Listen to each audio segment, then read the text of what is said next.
नमस्कार दोस्तों, पैसे की पाठशाला में आपका बहुत बहुत स्वागत है। देखिए दोस्तों, आज हम लोग इस वीडियो के माध्यम से आप लोगों को ये बताना चाह रहे हैं कि एक्चुअली में हमारा जो टॉपिक है वो बहुत सारे लोग हमसे पूछते हैं कि ये म्यूचुअल फ़ंड क्या है। देखिए, म्यूचुअल फ़ंड के बारे में अगर मैं बताऊं आप लोगों को, तो म्यूचुअल फ़ंड एक तरह का इन्वेस्टमेंट प्लेस है जहां पर हमारा जो पैसा होता है वो इंडियन स्टॉक मार्केट के अंदर इन्वेस्ट किया जाता है। और इसके अंदर बहुत सारे प्लेसेस होते हैं जिनके अंदर इन्वेस्टमेंट म्यूचुअल फंड में किया जाता है, जो फार्मा से रिलेटेड होते हैं, या आपके पास में अगर मैं बात करता हूँ तो ऑटो इंडस्ट्री हो गई, आपकी आईटी इंडस्ट्री हो गई, आपकी केमिकल इंडस्ट्री हो गई, मेटल इंडस्ट्री हो गई। यहाँ पर बहुत सारे लोगों के छोटे छोटे अमाउंट जो एसआईपी और लम सम, देखिए एसआईपी एक सिस्टमेटिकली इन्वेस्टमेंट प्लान है जिसके थ्रू लोग पे करते हैं रेगुलरली, और इसके साथ में एक होता है लम सम जिसमें इकट्ठा पैसा हमें डिपॉजिट करना पड़ता है। चलिए मैं आपको बताऊंगा कि इसमें एक डेडिकेटेडली एक फ़ंड मैनेजर होता है जो हमारे द्वारा जो पैसा म्यूचुअल फ़ंड कंपनीज़ को दिया गया है, और आज के समय पे नहीं करके 20+ कंपनीज़ हैं जो मार्केट में म्यूचुअल फ़ंड में काम कर रहे हैं। एक बहुत ही अनुभवी फ़ंड मैनेजर होते हैं जो इन शेयर्स को, कंपनी बॉन्ड्स को, गवर्नमेंट फंड्स में हमारे पैसे को लगाते हैं। देखिए, उन मैनेजर्स के पास में एक बहुत लंबा तजुर्बा होता है, बहुत लंबा एक्सपीरियंस होता है, जहाँ पर हमारे पैसे कहाँ खर्च करने, कितना हमें इन्वेस्टमेंट चाहिए, वो लोग अपनी समझ से लगाते हैं। देखिए, म्यूचुअल फ़ंड कितने तरह के होते हैं ये भी मैं आपको बताना चाहूँगा। म्यूचुअल फ़ंड्स को देखिए, एक तरीके से म्यूचुअल फ़ंड यहाँ पे मल्टीपल ऑप्शंस में आपको मिल जाता है। जैसे मैंने बताया, जितने सेक्टर्स उस हिसाब से म्यूचुअल फंड भी डिज़ाइन किए गए हैं। बट हमारे लिए सबसे इम्पॉर्टेंट पार्ट है, हमें ये समझने की ज़रूरत है कि हमारे लिए सबसे अच्छे म्यूचुअल फंड्स क्या हैं। देखिए, सबसे पहले मैं बात करना चाहूँगा आप लोगों से इक्विटी म्यूचुअल फंड, वो टोटली इक्विटीज़ में पैसा होता है। डैप म्यूचुअल फंड्स हो गए जो गवर्नमेंट बॉन्ड्स में, डिबेंचर्स के अंदर इन्वेस्टमेंट होते हैं। हाइब्रिड म्यूचुअल फंड्स वो हो जाते हैं जो मिक्स मैच दोनों ही प्लेसेस पे होते हैं। ईएलएसएस फंड्स वो हो जाते हैं जिनके अंदर हमारे पास गवर्नमेंट की साइड से हम लोगों को बहुत ज़्यादा सब्सिडीज़ मिलती हैं और हमें बहुत ज़्यादा उसमें एक लॉकिंग पीरियड हमें ज़रूर कवर करना पड़ता है। उसके बाद में जो लास्ट आता है वो होता है इंडेक्स फंड। ठीक है, इंडेक्स फंड आप समझते ही होंगे, जैसे हमारा निफ्टी, बैंक निफ्टी, सेंसेक्स, ये हम लोगों के एक इंडेक्स फंड्स होते हैं।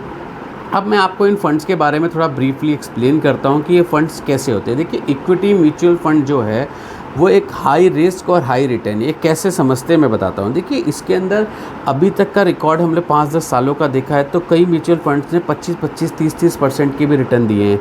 सोचिए, अगर आपके 10 रुपये लगाए हुए हैं और आपके पास में 3-4 साल के अंदर वो 3 गुना हो जाते हैं, तो समवेयर इसलिए हाई रिस्क का हाई रिटर्न है। लॉन्ग टर्म इन्वेस्टमेंट में इसमें फ़ायदा आपको शॉर्ट टर्म में नहीं हो सकता है, इसके लिए आपको एक लंबी अवधि का समय निकालना पड़ेगा।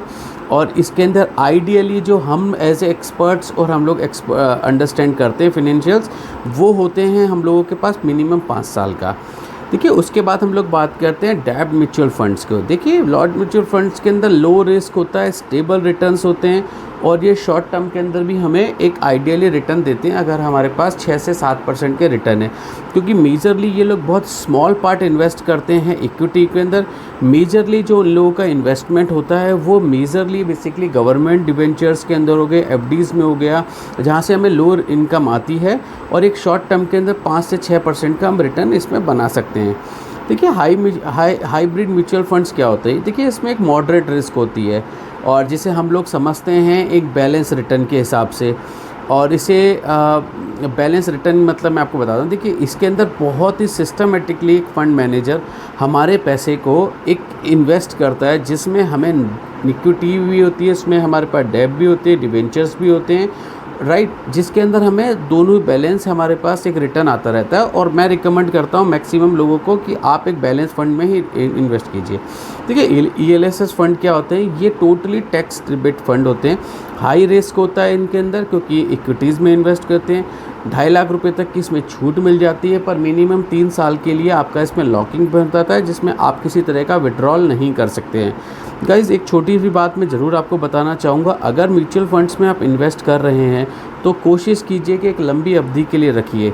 यहाँ पर शॉर्ट टर्म में अगर आप इसमें किसी तरह के बेनिफिट देखना चाहते हैं तो मैं थोड़ा सा आप लोगों से इंटरेस्ट नहीं रहूँगा, क्योंकि इसमें मज़ा नहीं है। चलिए लास्ट में हम डिस्कस करते हैं इंडेक्स फंड की। इंडेक्स फंड एक लो कॉस्ट होती है, लॉन्ग टर्म ग्रोथ होता है, ये टोटली एक पैसिव इन्वेस्टमेंट आप मान सकते हैं, जिसमें देखिए ग्रो इंडेक्स हमारे पास पिछले करीब 10 से 15 साल का जो रिकॉर्ड है उसमें हमने देखा है कि निफ्टी आज से पहले जब 2000 में करीब 8-9 हज़ार रुपये के आसपास ट्रैवल कर रही थी, आज के समय पे आप देखिए निफ्टी करीब हमारे 25,000 के आसपास आ चुकी है। सो ग्रोथ इसके अंदर बहुत अच्छी है दोस्तों।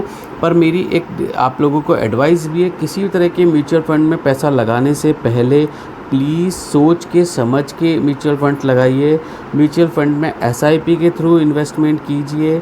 म्यूचुअल फंड के अंदर किसी भी तरह की फास्ट मनी इनकम नहीं हो सकती है। आप अपने पैसे को बचाइए, सेव कीजिए।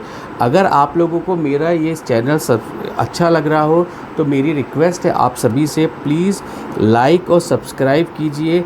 और मैं आने वाले समय के अंदर आप लोगों की पसंद के इन्वेस्टमेंट पोर्टफोलियोज़ लेकर आऊँगा, जहाँ पर आप अपनी फैमिलीज़ के लिए एक लॉन्ग टर्म कैपिटल बना सकते हैं और एक अच्छी सी वेल्थ क्रिएट कर सकते हैं।